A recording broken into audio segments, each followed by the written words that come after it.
Hey there gamers, DreamcastGuy here, and today we're going to talk about that very controversial interview that just happened last night with Phil Spencer on the Xbox Era podcast, because the head of Xbox has just straight up said a lot of stuff that people are kind of chewing apart, saying things like, we don't care if you buy an Xbox, we're not trying to win people over to Xbox, we're going to start putting the PlayStation logo into every trailer, whether it is on the Xbox YouTube channel or during a Summer Games Fest or E3.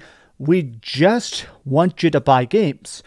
Now, to me, I saw this coming. Everybody's been talking about this now for the last half decade. It did seem like at some point Xbox was going to go fully third party, but now that it's finally happening, it's strange to actually look at the math. Like, just this year, there are more Xbox games coming to PlayStation than there are PlayStation games coming to PlayStation. So let's talk about the quote and kind of the shocked reactions to it, because the whole internet is just kind of ripping itself apart about the idea of the head of Xbox just saying, screw Xbox, buy Xbox games. Let's get into it. Hi, hope you're having a great day, and if you could, please give this video a like and subscribe if you haven't already.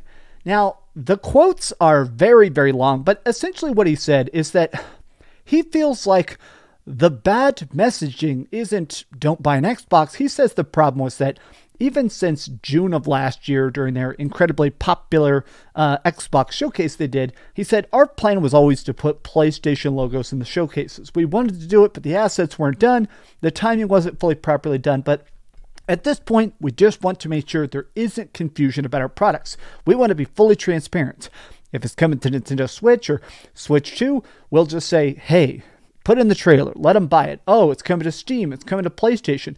Let people know so they can buy it. And even this has people kind of just scratching their heads. The idea of Xbox coming out and saying, buy it on the PlayStation 5 Pro. Play the best version of it on PlayStation, so you'll have adaptive triggers and stuff. It's just weird about the idea of Xbox advertising a game on PlayStation. In fact, that's what a lot of people in the comments are talking about. 14-year-old me, who was on active duty in the console wars, would not believe it.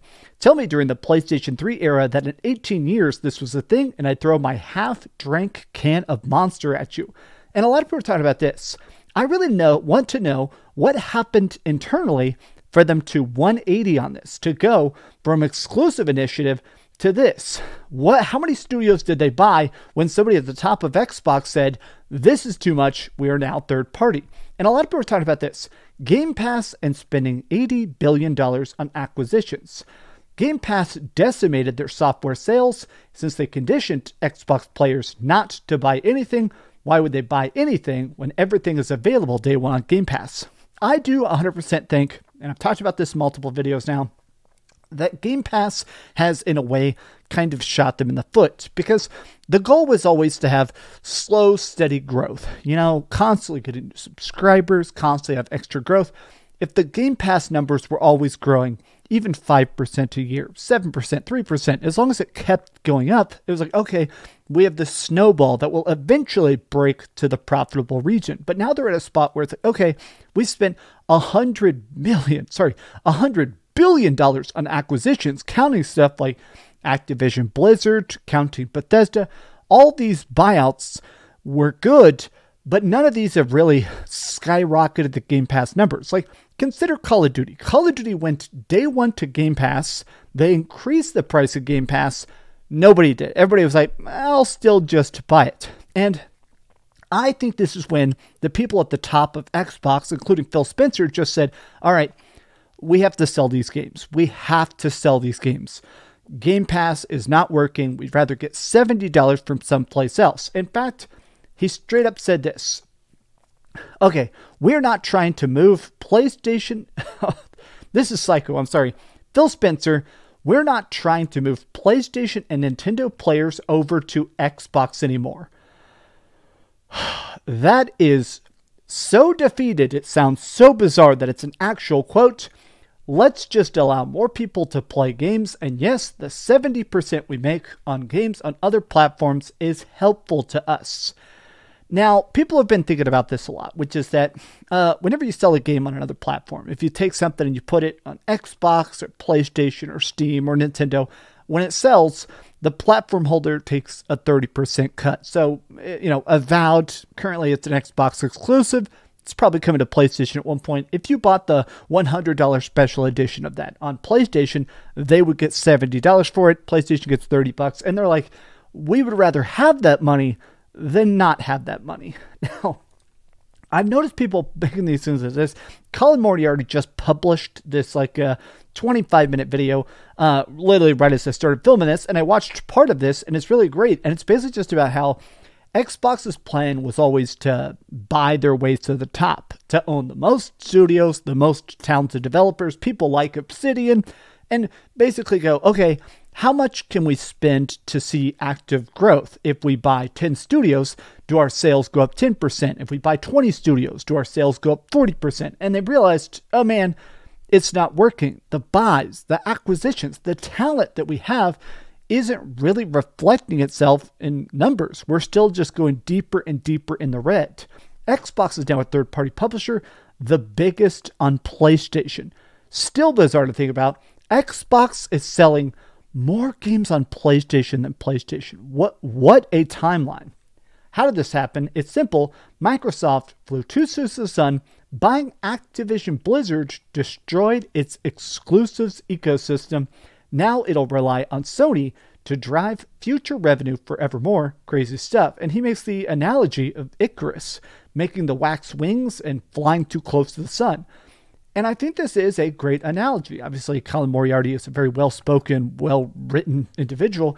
And I do think that this is the thing now, is that Xbox has hit a point where they just need to get at least good enough that they're not closing down studios, that they're not mass firing people or not even selling stuff. Even if they did take a studio and start selling it to somebody else, I think they're at a point where Xbox Game Studios is like, okay, we have a lot of stuff that's 90% done. We're about to be doing the advertising.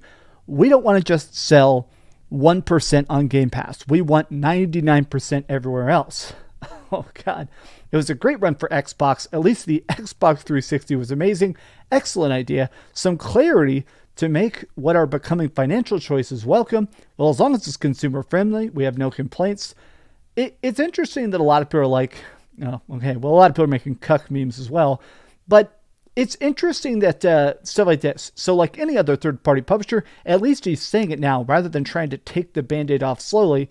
This will still praise Xbox while Microsoft Gaming goes forward, will include timed exclusive from their stable of studios, new and old. Now, this is what I saw people kind of kicking around about 3 months back, which is the idea that the reason that Xbox was putting only old games onto PlayStation was to get you hooked.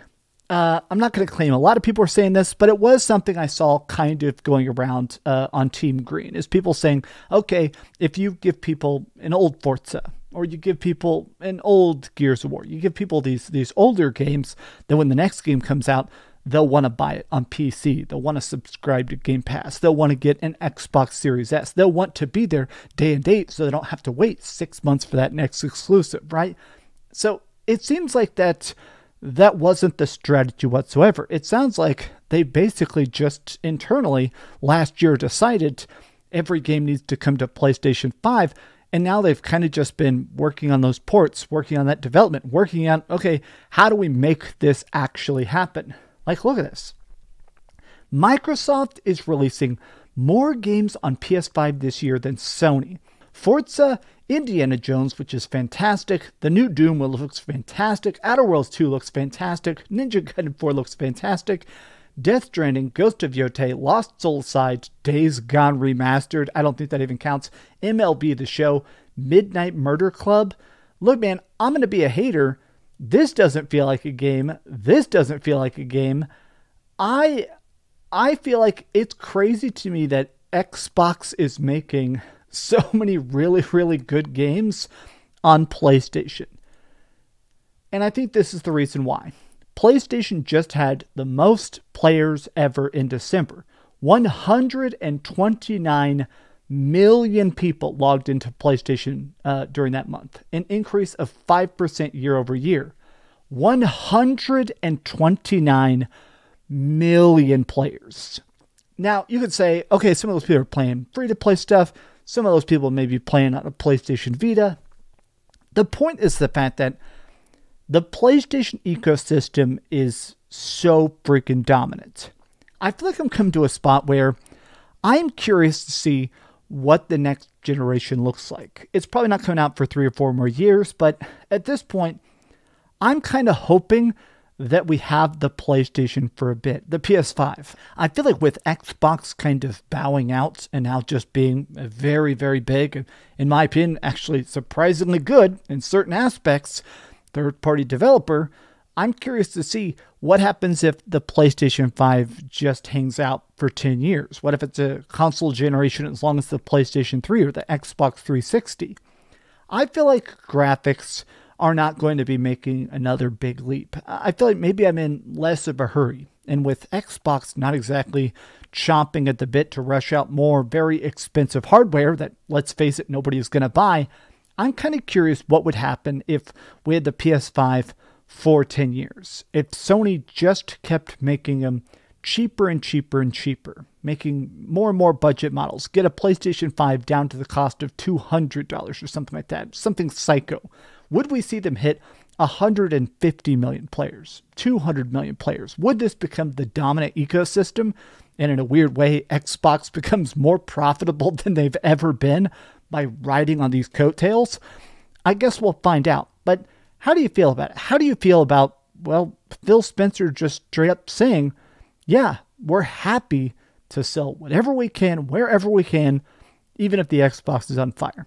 Tell me your thoughts in the comments down below. If you enjoyed this video, give it a like, subscribe if you haven't already, and please keep dreaming. Thanks so much for watching that video. If you want to see something else, you can always click this link to see what I put up last, or, subscribe and see what's coming up next. Also, I promise that whatever I do, it'll try not to suck.